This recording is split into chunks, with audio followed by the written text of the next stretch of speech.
Henry Morgan, star of the new motion picture So This Is New York, meets critics Russell Maloney and Merle Miller on The Author Meets the Critics. And now meet the man who keeps the peace on these programs, your regular chairman, John K.M. McCaffery.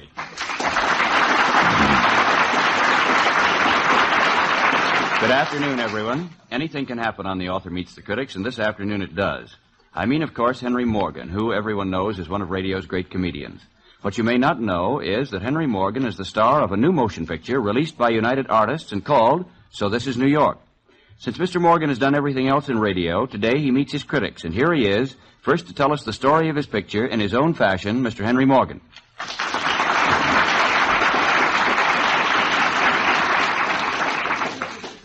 Thank you very much. Beg your pardon. I have a bad throat. I haven't been employed in radio for so long that there's nothing left down here. What am I supposed to do, Mr. McCartan? Morgan. Oh, yes, Morgan. Far be it from me, Mr. Morgan, to tell you what you're supposed to do. Would you like to comment on your picture? I could understand your reluctance, but... I'm not terribly reluctant. I saw the picture a couple of times, and I feel all right, in a way. A lot of people assure me I won't have to make another one. It's a great relief. It isn't too bad. Do you know what it's about, or don't you care? Well, I'd like to. I think the radio audience would like to find out. Oh, well, there's a fascinating picture of which I own 5% of the producer's profit. That means that if enough people go to see the picture, United Artists takes about 90% of whatever happens, and then Enterprise gets 90%, and then the people who actually made the picture get 90%, and I am told I don't get anything. So I really don't care whether you go to see it or not. I got paid, see. That's the size of it. I worked on salary. Aside from that, the story is... I don't remember what the story was. We made it... It was back in November, last year. I know that there's another fella in it, and a girl, two girls, and they have some kind of trouble, and they get out of it, and they get in some other kind of trouble, and after a while, the newsreel comes on. Pretty good picture. Well, Mr. Morgan, now I can only offer you your critics. And I must warn you that we've brought on our veterans. First, author, editor, and the man most hard to please on The Author Meets the Critics, Mr. Merle Miller.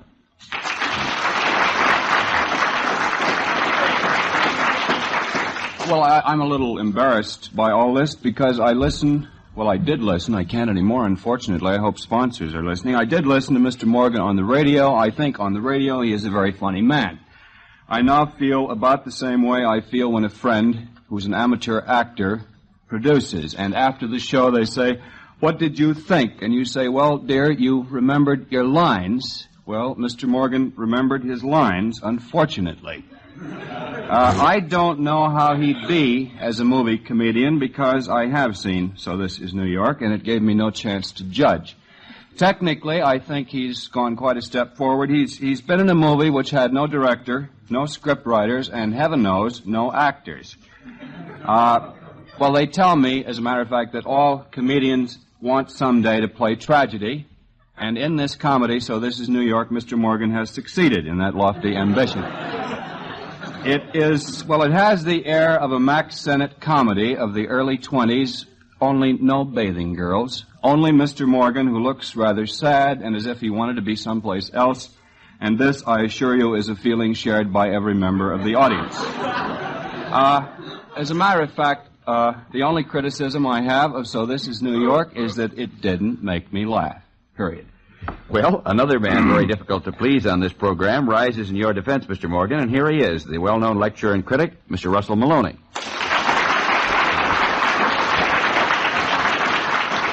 Well, I didn't think Mr. Miller had it in him. I think that's a swell thing to say about Mr. Morgan, my goodness. The things that Morgan does, whether over the radio or in movies, or if it's knitting a sweater or growing a batch of corn out in the garden instead of over the radio, he does it not for these people that Mr. Hooper counts, who are just people who breathe and can turn the radio on and off. It's for people who have, in addition to a statistical status that Hooper can take into account, have an IQ. Morgan assumes that your IQ is perhaps average or maybe a couple of points above. Of course, he is an acquired taste. He's a writer's writer, a comedian's comedian. I know that Ring Lardner would have liked Morgan. Of course, as Mr. McCaffery pointed out, Morgan wouldn't have liked Lardner. He doesn't like anybody. It's his chief charm. When he went out to Hollywood, of course, being a 100% maladjusted guy, he made a maladjusted movie. And into this movie, he put everything that by Hollywood standards should not be in a movie in, and left out everything that by Hollywood standards should be left out. And you'll just have to take my word for it that the result is a movie with the same kind of crotchety charm that Morgan is in the process of exuding now. Well, now the that defense rests. Now that Mr. Maloney has wrapped Mr. Morgan up in an old plaid shawl and given him a cane, Mr. Morgan is now leaving the studio. He's frightened. He claims he's frightened. We've drawn him back here now, and he's Who are these people? Well, we dig them up, Mr. Morgan, but Mr. Morgan isn't supposed to say anything for a while Mr. Miller and Mr. Maloney have at each other. Would you like to make any comment on the great expectations, Morgan, which Mr. Maloney presented to us? Well, I have seldom heard such a crotchety defense of a film. This was the reluctant dragon named Maloney who said that Mr. Morgan produces for people with a high IQ. I agree. On the radio, he usually does. But in the movies, he was apparently trying to produce a movie that would, I agree, be very popular in a home for backward children. I don't know whether they've thought of booking that particular circuit or not. As a matter of fact, what he did was take a very funny novel, short novel, by Mr. Ring Lardner, who was a very funny man, called The Big Town. He left out most of the... I'm not blaming Mr. Morgan. He was working for a living. I think for once he got overpaid. This very seldom happens to him. I think usually he's underpaid. But all of the good lines of The Big Town by Mr. Ring Lardner, for the most part, were left out. There were a couple of moments. Well, but in an hour and a half movie, I got to have more than a couple of moments. That scene at the racetrack in which there are three, rather disreputable-looking people there who were surrounding the man with the racehorses, and they're introduced to the audience. It's a very subtle thing. I don't think Russell caught it. It's a very subtle thing. They're introduced as Mr. Hooper, Mr. Crosley, and Mr. etc. Well, that's a funny line. Maybe not everybody appreciated it. I liked it. I liked the scene where the family first comes to New York, and they've come from South Bend, Indiana. Heaven forbid. And they meet their first New York taxi driver, and he talks the way all New York taxi drivers way to build up a rating in South Bend, do. Indiana. Go ahead, Merle. I've been We're there. doing our best. And they meet this taxi driver, and he starts talking in the New York jargon of taxi drivers. Well, under the film, you see, if you ever saw a French film or an Italian film, they have little titles that tell you what the taxi driver is saying. He's making this picture funny. sound Just a minute, Mr. Morgan. I'm sorry. Mr. Morgan, I'm sorry. We Morgan. temporarily mislaid your soundtrack. Mr. Morgan, your defense is in my very capable hands, if you don't mind. I would like to go back to... I would like to go back to something that Miller said before he started to burble. Mr. Miller to you. And thank you, Merle. And it was this. He said there were only a few isolated moments. Well, of course, we know, take Morgan's last show. Take any movie. Take anything that has to be done on a large commercial scale and has to pander to these Hooper rating people who have no IQ that anyone can discover. You can only ask, you, the intelligent person, you can only ask for isolated moments. If you have a few boffs and a few yawks and a couple of chuckles, that's all that you're entitled to get for your 50 cents admission, and that's what you will get from the Big Town. You have my personal money-back guarantee. So this is New York. What Mr. Maloney is saying is that since most people won't like this movie, with that I agree, that therefore it's good. This is a strange kind of philosophy. As a matter of fact, quite seriously, I think the mistake Mr. Morgan made was to go into another field. On the radio, he is a guy who deals in satire, and he deals with it very funny. In the movie, he is dealing with very poor burlesque. He is hitting me on the head with a pratfall, and Well, you, I wasn't amused. You, Mr. Miller, write very good novels, talking about going into different mediums. Well, looking at me. What happened to that? I feel that at this time, the only thing we can do is to bring Mr. Morgan on. In case anyone is feeling overly sorry for Mr. Morgan, I would like to point out that he has appeared on The Author Meets the Critics once before. He was a critic, and he made the two ladies who were authors cry. So that if you're feeling sorry, here he is, Mr. Henry Morgan, to rise in his own defense. I see no tears in his eye. Well, the only thing that impresses me with this shoddy performance is that usually you only hear this kind of talk when you're eavesdropping. You know, this should be said behind my back. Two grown men, either of whom I can lick, who can sit there and say this kind of thing to my face. I didn't make this picture. You know, people come back from Hollywood and they say, I made a picture. I didn't make it. I was working.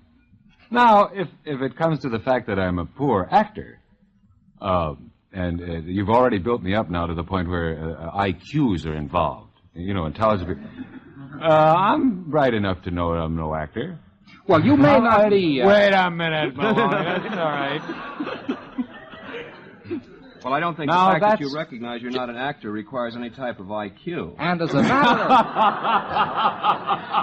of... Well, maybe that's why you recognized it so readily. However, what did I say wrong? Nothing. The story that Ring Lardner wrote, you know, was pretty funny, but in a pretty delicate little way. You know, it wasn't big, broad, whoop-de-doo funny. It's sitting down quietly reading funny. And when you try to do that on the screen, you're in danger of boring somebody. That is, almost anybody came into that 50-cent theater that Maloney knows about. We got to look for that later. I saw it for nothing, felt I was a little overcharged. Could I ask you a personal question? Perhaps. One cleaned up for radio? Go right ahead, clean it up for radio. I'm in an awkward position. See, I don't want to defend this picture because it's immodest of me. But And also impossible. What am I doing a here? little These awkward. men are getting along so fine. No, I want to know. Who's writing you boys' material? I'd like to meet them. And incidentally, Russell, Mr. Maloney, people will think we spent all afternoon together, which is not true. But we met once or twice. You shouldn't be so harsh on people, I find. This business of I don't like anybody is pretty embarrassing. It might be a good trademark. Of course, it's not too true. Do you like somebody? Yes. You do? Yes. Merle Miller. But, and others too scary to mention. But could I ask you a personal I'd rather question? you didn't, Merle. I didn't ask you mine yet. Well, I know. And since we're going to... Why didn't you have Arnold Stang in this movie beyond that little 2-minute bit? Very funny, but I wanted to see more of this man. Well, that was He's a funny man. Well, Well, one let reason me for that guess. is I can That was explain Hollywood. that. Arnold Stang is the guy who plays Gerard when I'm working in radio. And plays it very well. Yes, he does. I write it for him, but he plays it well. The reason that he wasn't in more of the picture is that he's pretty funny, you know. And it was sort of awkward. We had an awful lot of comics in that picture. Well, there were two comedians in the picture, Rudy Valley and Leo Garci. And Hugh I Herbert. thought both of them were very funny. There was another man who did a lot of talking. Hugh His Herbert name- was in Oh, it. that was Hugh Herbert, yes. Who was the star? How's that?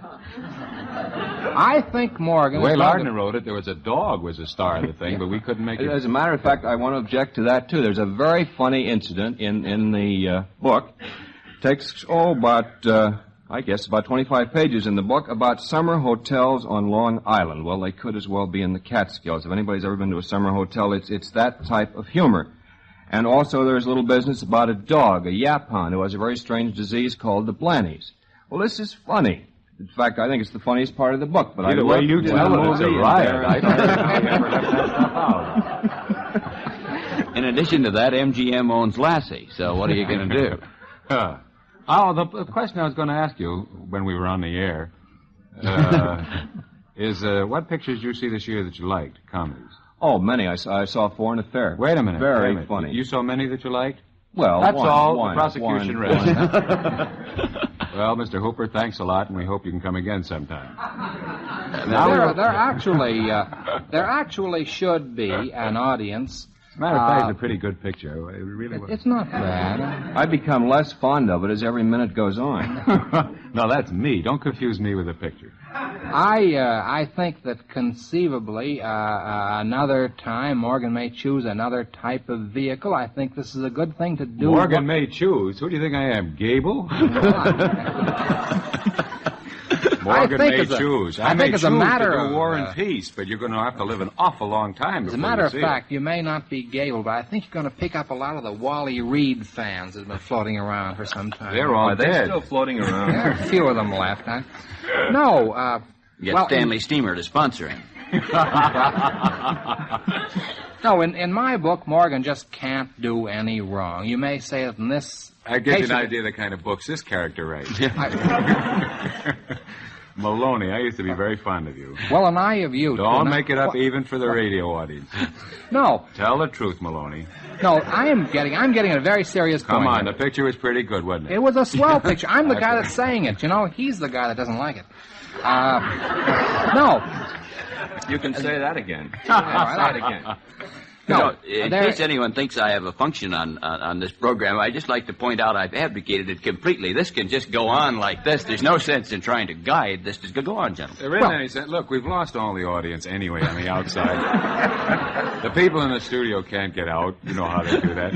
Hey, you want to sit around? We'll show you this picture. We got to... and you can swing chairs at each other. Well, I want to add one very important point that nobody's made, and this is a costume picture. I believe about the only full-length picture that's been made with the costuming as one of the chief comedy values, and it's very effective too. To see Morgan in the evening clothes of the early 1920s is an aesthetic experience, really. Don't you think so, Merle? About just that one point. Well, yes, I think Morgan has a good figure. And the women in those in the new look of I don't like to say anything, and I know this isn't your fault, Mr. Morgan. Just a minute, Mr. Miller. You don't like to say anything? Well, I don't like to say anything about attractive ladies. He doesn't like but to say anything when he's not talking. Where did you find those two actresses that were in the movie? I was puzzled. I'd never seen them before, and God willing, I never will see them again. They were fine. Are they new to Hollywood? I mean, Do you really think they were as bad as I was? oh, I thought they were. Yes, that's the one thing I could say for you. You weren't quite as bad as they were. One The thing. line is very thin, however. One thing that Thinner Merle than you are. Merle doesn't understand. This one point. Isn't this a remarkable? They introduced me as a guy who doesn't like people, and you listen to this Miller talk. Isn't that how I sound charming? A misogynist. Well, let's not be carried away, Mr. Morgan. We've only got a it's a short good picture. time left to make Morgan cry. Go Love to it, that Miller. picture. The Well, more I that- hear that- that you intellectuals don't like it, the surer I am that my 5% of the producer's profit's going to be enormous. Well, I understand I it's hope doing... everybody else in the United States is stupid, and you're the only two smart guys. I understand it's doing very well in South Bend, Indiana. It What killed them in happened to San you in Francisco. South Bend? Indiana, Next Mr. week, Miller. next week, East Lynn. When were you thrown out of South Bend last? Oh, quite recently. Could I bring up another rather serious point, as a matter of fact? That play at the end, that burlesque on the theater. That I was didn't the write most- it. Lardner wrote it. You were there commenting on it, very unfunnily. Did you have any ideas about making that witty? I mean, you could have suggested something. Would you like to discuss? Would you like to discuss the word unfunnily? Yes. You can have an afternoon of that too. You've got to. Let me just make one point. You two guys are off way up in the air. You've got to come back to the point that there's a movie been made that's been made in a certain style. And it'll happen again too. See? Fine. It's But stylized. not to me. Stylized acting, stylized comedy. You've got to be in the groove. You've got to put yourself in the same frame of mind as the people who liked the story and made the picture. You If you cannot forgive go. me, if you forgive my saying so, we haven't mentioned the title in about 5 minutes. So this is New York. Thank you. Go on. With Henry Morgan.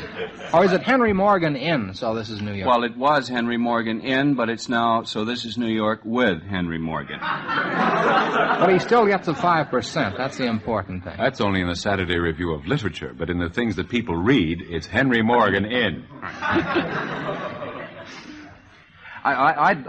This really is a personal question. You know, but I was how scared did- for a moment. I thought you couldn't think of anything to say. How did you get into this? End of an era. Did they offer you a lot of money? Well, I'm going to tell you the truth. I mean, a man happen will to do be anything man for to money, man, I know, so face will to women. face. Well, that's the American dream, isn't it? And also the French, German, and Italian, and anybody else. Let's get a little something to eat, is the way I understand it. Don't Well, get except too, not I to get think, too political. I think a comedian. However, in answer to your question, and I hate to do this by mere force of lung power, but there seems to be no other way. Very valuable The way lesson. I got... Lesson in technique. I want you people to observe this. The way I came to, as we say in Hollywood, make this picture is that I happen to be very talented. Now, wait a minute. In a peculiar way.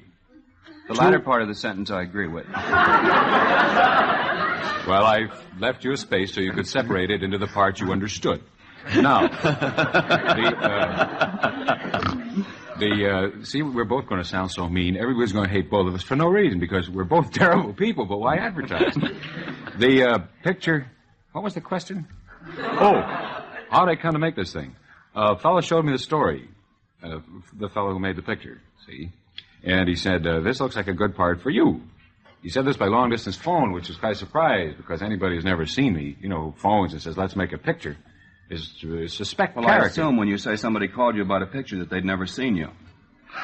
Well, Is that called an assumption before the fact? Or, Do you want to continue with your question, Mr. Morgan? I'd like to go home, but I'll play the game here. Miller can't last forever. What weeks do you have other people here?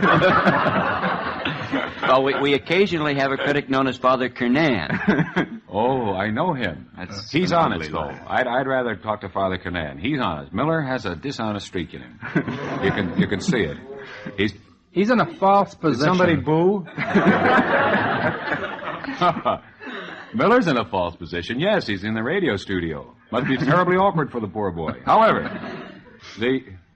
now I'm lost. Go ahead, you Yeah, have. I don't know. What am I defending here? Oh, how he came to make the picture. So I read the story, and I said, gee, that should make a good picture. you know how you do.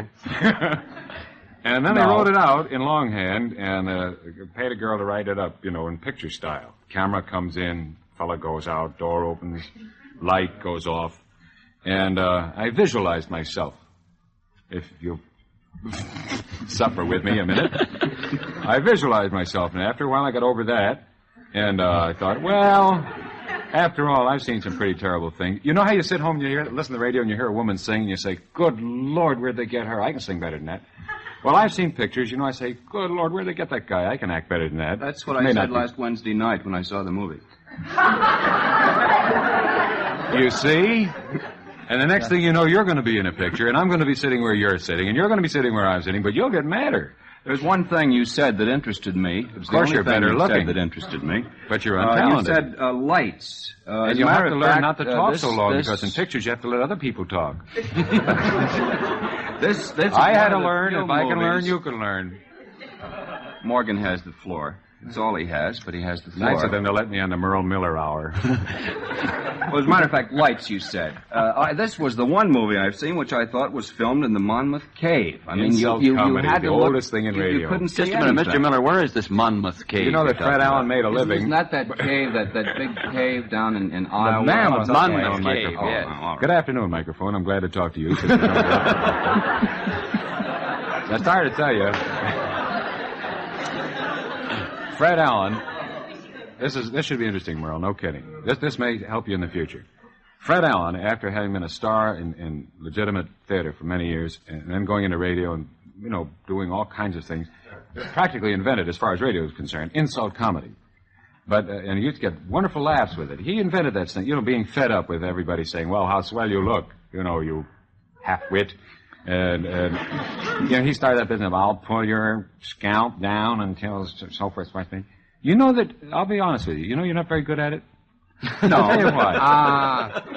I don't mean to be insulting. Well, it's a slightly If higher there's an level. overtone of insult, you'll have to forgive me. You'll have to force yourself to forgive me somehow. Morgan, I can only say again, I like you on the radio. Not necessarily on Author Meets the Critics, but I on the like radio you on the generally. sidewalk. Mr. Maloney, you were drawing several breaths preparatory to speech. Well, I've completely forgotten what I wanted to say. I plainly don't need to defend Mr. Morgan anymore. He's doing pretty well on his own. Yeah, it's gotten on a personal basis now. That's what we wanted all the time. Now. Let's go on from there. Well, I suppose it's time for our 5-minute plug for the title of the picture. So This Is New York. Oh, no, excuse me. Henry Morgan in So This Is New York. Is You that must right? all see Henry Morgan in So This Is New York, which I enjoyed very much, and I enjoy very few things, let me tell you. I want to tell you something. Even if you hate the picture, it's an experience. It is. Well, Mr. Morgan, would you like to make any comments on your experience in making this picture? Do you feel that this picture gave a full opportunity for the expression of your genius? For instance, such a question. I approve your choice of definitive nouns. My genius... You think I'm embarrassed, huh? No, Mr. Morgan, I don't. Shocking part of it. Darn it, it's tough that I have to breathe in between these words. It lets people in here. No, I tell you, picture making is fun, of course, and you make money. But it's what was the question? Well, you phrased it. What question would you like, Mr. Morgan? Why don't you ask me why nobody's asked me to make another picture? All right. Why hasn't anybody asked you? 3 people have it. Who are they? Al Wallace, Metro Goldwyn Samuel, whatever his name is, and the people I made the first one for. Really? Mr. Morgan, do you want to consider that last statement just a little before the people for whom I made the first one for. Oh. I see. Do you believe that statement, Mr. Miller? I believe it. Mr. Maloney believes it. Well, I think Hollywood is inhabited by, well, I won't say the word. I forgot I was on the radio. Yes, I think probably somebody asked Mr. Morgan to make another picture. I have a couple... And it wasn't the Thomas Committee either. There are 2 things to do. One, you could take up a collection for Morgan, or 2, you could find a sponsor for him to put him back on the radio, where he's funny, where he's in his medium, where he does where he's working. Peculiar things. But don't send him back to Hollywood. Well, as a matter of fact, I understand he was in summer theater. Weren't you in a thing called The Man Who Came to Dinner? Yes, I think you'd probably be very funny in that. I wasn't. Well, you don't have to prove it to me. No argument. You know, it's very poorly written. Mr. Morgan, did you have anything to do with the writing of this thing we witnessed the other night? No, I wrote Nobody one did. scene. One scene? Which Yeah, it one has was no it? lines in it. It was wrote. I mean, I made up a thing. You remember there's a scene where a fellow takes my wife to look at an apartment? Yes. And then he tries to make love to her, and she punches him in the jaw. A lot of action in this picture, wasn't there? And then later, I come in, punch him in the jaw. He falls. I look around and say, nice apartment. That was my joke. That was yours, Yeah. and that's the only one that they gave you any opportunity to I manufacture. changed some lines around, made them worse, but that's all. That it wasn't only Morgan's only joke, it was the only joke in the movie. Well, I think that Lardner's You're getting to style... like me. No, Lardner's style. Let's say this before we get off the air and really have our fight.